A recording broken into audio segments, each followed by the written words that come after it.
이 새벽에 함께 은혜 받을 하나님의 말씀, 신약 히브리서 6장 13절에서 15절 봉독합니다. 하나님이 아브라함에게 약속하실 때에 가리켜 맹세할 자가 자기보다 더 큰 이가 없으므로 자기를 가리켜 맹세하여 이르시되 내가 반드시 너에게 복 주고 복 주며 너를 번성하게 하고 번성하게 하리라 하셨더니 그가 이같이 오래 참아 약속을 받았느니라. 아멘. 할렐루야. 오늘도 참으로 좋은 날입니다. 우리 모두 성령 충만하여 복된 은혜로운 하루 되시기를 축원합니다. 저를 따라하겠습니다. 오늘도 나와 우리 가정 우리 교회에 기적이 일어납니다. 오늘도 나와 우리 가정 우리 교회에 기적이 일어납니다. 아멘. 저는 본문 말씀을 통하여 복받아 번성하려면 이런 제목으로 함께 은혜를 받고자 합니다. 우리가 섬기는 여호와 하나님은 스스로 지존하신 하나님이시며 전지전능하신 창조주 하나님이십니다. 또한 하나님 형상과 하나님의 모양대로 피조된 인간에게 복 주시기를 기뻐하시는 분이십니다. 얼마 전에 저희 외손주가 100일 모임이 있었는데 그 증조 할아버지가 저희 부부 앞에 이런 말을 했어요. 내가 빌딩이라도 있으면 이놈한테 주고 싶습니다. 그런 얘기를 한 것을 보면서 할아버지의 사랑, 그 증조 할아버지 사랑 어마어마한 것을 제가 느꼈습니다. 세상에서도 그런 것, 하나님 형상과 하나님의 모양대로 피조된 인간에게 하나님께서 복을 안 주려고 하신 것이 아니라 무엇이라도 다 주고 싶은, 그래서 생육하고 번성하고 땅에 충만하고 땅을 정복하고 땅을 다스리라, 그런 복을 창세기 1장 28절에 주신 줄로 믿습니다. 그런데 우리가 성경에서 복복복한데 어떤 분은 요즘 기독교인들이 기복신앙이 빠져서 라고 비아냥거리는데 그러지 않습니다. 기복이라는 것은 알지 못하는 어떤 형상 앞에 비는 것을 기복이라고 한 것입니다. 알지 못한, 어렴풋이 알지 못한 바위 밑에 가서 혹은 큰 산에 가서 물을 새벽마다 떠놓고 정황수에 물을 떠놓고 비는 것, 그게 기복인 것입니다. 우리는 기복신앙이 아닌 것입니다. 우리는 지존하신 하나님 앞에 완전 무결하시고 전지전능하신 창조주 사랑의 하나님 앞에 나와 그분의 말씀을 붙잡고 그 말씀이 내 삶 속에 이루어지기를 원합니다. 기복이 아닌 것입니다. 기독교에서 말하는 기복은 하늘에 신령한 복이 있습니다. 눈에는 보이지 않지만 성령 하나 눈에 보입니까? 성령 충만함이 하늘의 신령한 복이거든요.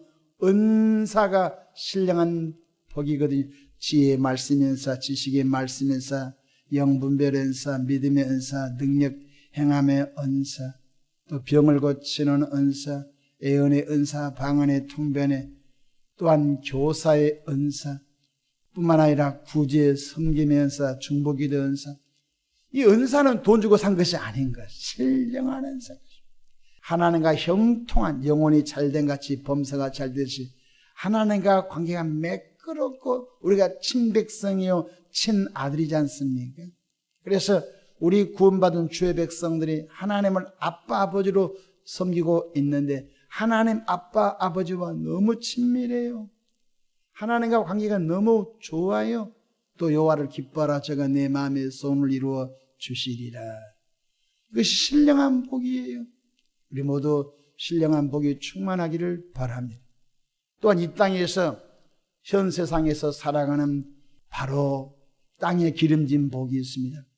좋은 것을 먹는 것, 좋은 잠자리를 갖는 것, 뿐만 아니라 풍성하게 사는 복, 베풀고 사는 복, 나누는 복, 있어야 나누지요. 할렐루야. 그래서 풍성한 복이 이 땅에서 살아가면서 내 지경을 넓혀 주리라. 풍성한 복이에요. 그런데 이 땅에 태어난 사람 가운데 가장 복을 많이 받은 대표적인 사람이 믿음의 조상 아브라함인 것입니다. 하나님께서는 한 모델을 딱 세워놨어요. 복 받은 사람의 모델이 누구냐? 믿음의 조상 아브라함인 것입니다. 첫 번째로 하나님께서 아브라함에게 세 가지를 명령하셨죠. 창세기 12장 1절에 여호와께서 아브라함에게 이르시되 너는 고향과 친척과 아버지 집을 떠나 내가 내게 보여줄 땅으로 가라. 여기서 고향이 어디냐면 오늘에 있어서 죄를 짓는 그곳이 고향인 것입니다. 죄를 지을 수밖에 없는 그 고향을 떠나는 것이 아브라함이 그때 하란을 떠나는 것과 똑같은 것입니다. 어떤 교우가 사창가에 있습니다. 사창가에서 신앙생활 가능합니까? 예수를 몰랐을 때는 어떻게 하다가 사창가에서 살았는데 예수를 영접하고 난 다음에는 그것이 죄인 줄 알고 난 다음에는 떠나는 거예요. 근데 배운 것이 없고 기술이 없으니까 떠나면 나는 죽을 것이다. 아닌 것입니다. 하나님께서 아브라함에게 정들었던 고향을 떠나라. 오늘에 있어서 여러분의 고향이 어디입니까? 죄를 짓는 곳이 고향이라면 떠나야 되겠습니다. 조직폭력이 예수를 영접하고 그곳에서 하나님께 영광을 돌리지 못한 곳이면 칼침에 맞아 죽을지라도 떠나는 거예요. 하나님께서 그 인생을 책임져 주신 것입니다. 친척분을 떠나라. 죄를 지을 수밖에 없는 여러 가지 조건들을 떠나는 것입니다. 아비 집을 떠나라. 죄악의 우두머리, 죄악의 애비가 막이지 않습니까? 막이 품을 떠나는 것입니다. 오늘 죄악의 고향, 죄악의 친척, 죄악의 아비 막이 품을 오늘 저와 여러분이 또 떠나기를 축복합니다. 뿐만 아니라 떠나면 어떤 복을 아브라함에게 하나님이 약속했습니까? 성경에 이렇게 말씀이 구성되신 뭐뭐하면 뭐뭐하리라. 네가 순종하면 뭐뭐하리라. 성경을 자세히 읽어보면 먼저 조건이 있습니다. 뭐뭐하면 뭐뭐하리라. 뭐뭐하면 뭐뭐 복을 주리라. 근데 하나님께서 아브라함에게 고향과 친척과 애비집을 떠나면 그 다음에 하나님이 복을 약속했습니다. 창세기 12장 2절 내가 너로 큰 민족을 이루었다. 아브라함 한 사람을 통하여 하늘의 별처럼 땅의 모래알처럼 큰 민족이 이루어진다. 뿐만 아니라 내게 복을 주어 내 이름을 이 땅에 창대하게 하리라. 호랑이는 죽어서 가족을 남기고 사람 죽어서 이름을 남긴 다음에 그 이름이 없어진 사람도 있습니다. 그런데 아브라함의 이름은 지금 4,000년 동안 면면이 그 이름이 계속 신앙인들의 표들이 되고 신앙인들의 모델이 되면서 그 아브라함의 발자취를 따라가려고 하지 않습니까? 아브라함의 이름이 창대하게 뿐만 아니라 너는 복이 될지라. 이전의 성경은 복의 근원이 될지어다. 복의 모델이 될지어다. 그런데 하나님께서 고향과 친척 아비의 집을 떠나면은 내 이름이 창대하게 되고 너를 통하여 큰 민족이 이루어지고 너는 복의 근원이 될지라고 약속했지만 아브라함이 순종 안 하면 안 되는 거예요. 근데 아브라함이 그 말씀을 순종하지요. 창세기 12장 4절에 이에 아브라함이 여호와의 말씀을 따라갔고 아브라함이 하나님의 말씀 따라갔고 롯도 그와 함께 갔으며 아브라함이 하란을 떠날 때 75세였더라. 근데 지금처럼 GPS 좌표를 딱 찍으면 내비게이션이 이끌어주잖아요. 모르는 길도 좌표를 찍고 주소를 딱 치면 내비게이션이 다 길을 이끌어주지 않습니까? 저도 어젯밤에 대전에 가까운 친구 목사님 장인 어르신이 천국에 가셔서 늦은 밤에 조문을 하고 돌아왔습니다. 근데 경부고속도로 오다 보니까 계속 광고판에 중부고속도로 계속 내비가 길을 이끌어줘서 왜 그러지? 왜 차를 호법 IC로 왜 뺑 돌려서 이끌어주지? 하고서 뒤에 타신 분들에게 검색을 좀 하라고 했더니 경부고속도로에 우리 가는 안성분기점 쪽에서 큰 공사가 있어서 그 야간에 길이 많이 막혀서 길을 다른 쪽으로 우회해 줬던 그런 일을 경험했습니다. 지금 참 좋은 시대에 삽니다. 앞에 사고가 있는지 공사가 있는지 다 이 티맵에서 알려주지 않습니까? 그러니까 너무 좋은 거예요. 쉬운 길로 계속 인도해 주니까 운전만 하면 안전한 길로, 쉬운 길로, 빠른 길로 도착할 수 있어요. 근데 4,000년 전에 아브라함이 살고 있었을 때는 티맵이 있었습니까? GPS가 아무것도 없지 않습니까? 갈 길도 정해 주지 않았지 않습니까? 근데 성경에 바로 히브리서 11장에 갈 바를 알지 못했지만은 믿음으로 아브라함은 떠났다는 것입니다. 재미있는 표현은 갈 바를 알지 못했지만 목적지를 아브라함은 몰랐지만 아브라함의 발걸음을 인도하심으로는 말씀하신 하나님이라고 믿고 떠난 걸 깨닫기를 바랍니다. 우리 신앙이 보여주면 가겠습니다. 아닙니다. 우리는 전능하신 아버지가 좋으신 사랑의 하나님이기 때문에 우리는 믿고 떠나면은 그 발걸음, 그 인생 여정 이끌어 주신 것입니다. 베드로야, 배에서 내려와 봐라. 내려와 봤더니 베드로가 물 위를 걷는 은혜를 경험하게 된 것입니다. 그렇습니다. 참으로 어려운 결정입니다. 75년 동안 정들었던 곳 떠난 거 쉽지 않습니다. 그런데 오늘 본문의 말씀 보니까 아브라함은 어떤 신앙적 자세를 통해서 이런 복을 누렸습니까? 바로 오래 참아 인내의 신앙이었다는 것입니다. 아브라함이 고향을 떠날 때 그의 나이 75세였습니다. 그러나 아브라함이 아들 독자 이삭을 받을 때 25년이나 기다려야 했던 것입니다. 하늘의 별처럼 자손이 번성하기는커녕 아브라함이 75세 때 약속을 받고 떠났는데 85세가 돼도 자식이 나오지 않고 95세가 돼도 자식이 나오지 않고 99세가 되었을 때 아브라함이 포기가 딱 되었을 때 그날 주님이 찾아오셔서 아브라함아 너 99세 네 와이프가 89세지? 그렇습니다. 이제는 모든 거 다 포기했습니다.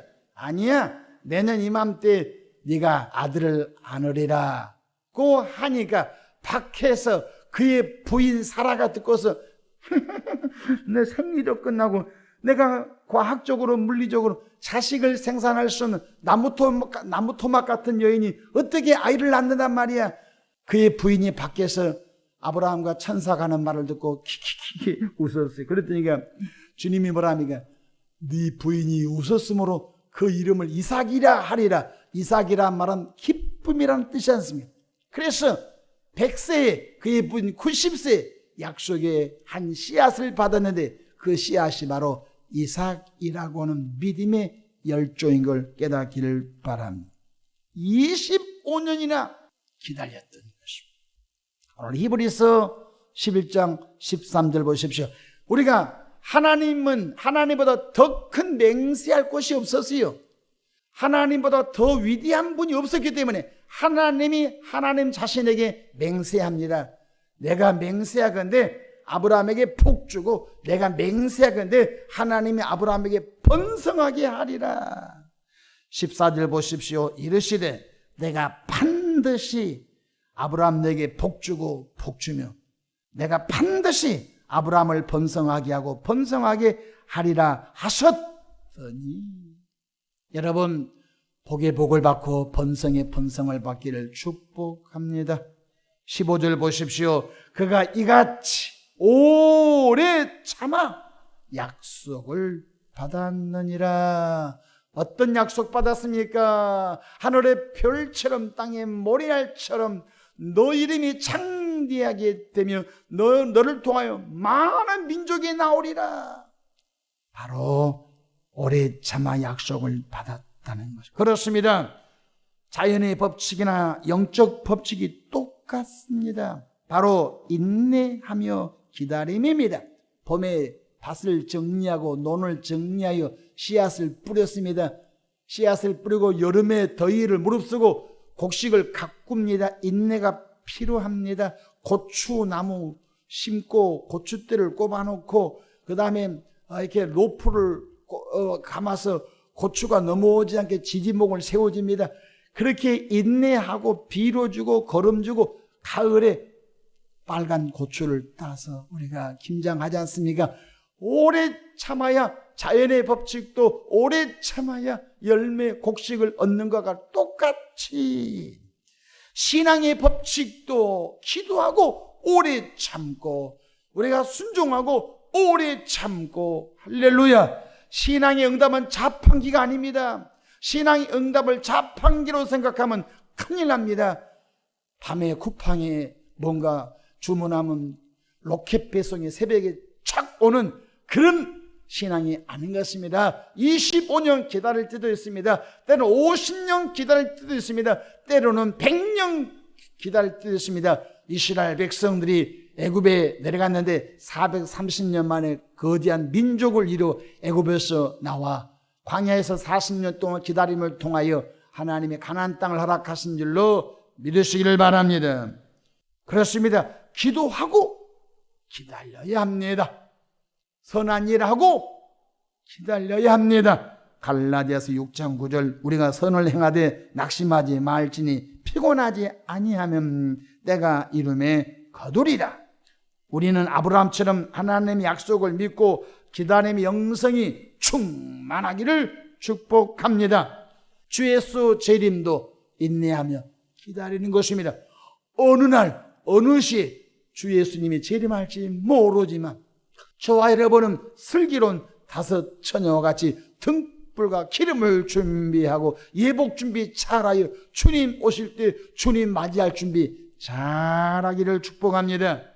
초대 오순절 마가다락방에서 120명이 성령 받을 때도 기도 한 번 하고 성령 받았습니까? 한 장소에 10일 동안 부르짖어 기도하여 오래 참음으로 10일 동안 기다림을 통하여 마침내 오순절날 성령이 120명 가운데 임하고 성령 받은 그들을 통하여 예루살렘과 온 유대와 사마리아와 소아시아와 대로마 대제국과 아시아와 아프리카 유럽으로 복음의 불길이 확산되어 오늘 이곳까지 은혜의 복음이 온 줄로 믿으시기를 바랍니다. 조급함은 마귀가 쓰는 작전입니다. 조급함이 없기를 바랍니다. 하나님의 시간표는 여전히 돌아가고 있습니다. 조급하지 않기를 바랍니다. 느긋하게 기다림을 통하여 하나님이 하신 것을 보기를 주 이름으로 축복합니다. 오늘 또 우리 모두 복받고 번성의 은혜를 사모하면서 그 복을 받아서 선교적 사명을 잘 감당하는 우리 모두가 되기를 축원합니다. 기도하겠습니다. 좋으신 사랑의 하나님 아버지, 은혜와 크신 사랑을 인하여 감사합니다. 아버지는 복주고 번성케 하리라고 약속했으니 우리는 기도하고 하나님의 은혜를 사모하며 기다림의 영성으로 충만하게 축복하옵소서. 예수님의 이름으로 축복하고 기도합니다. 아멘.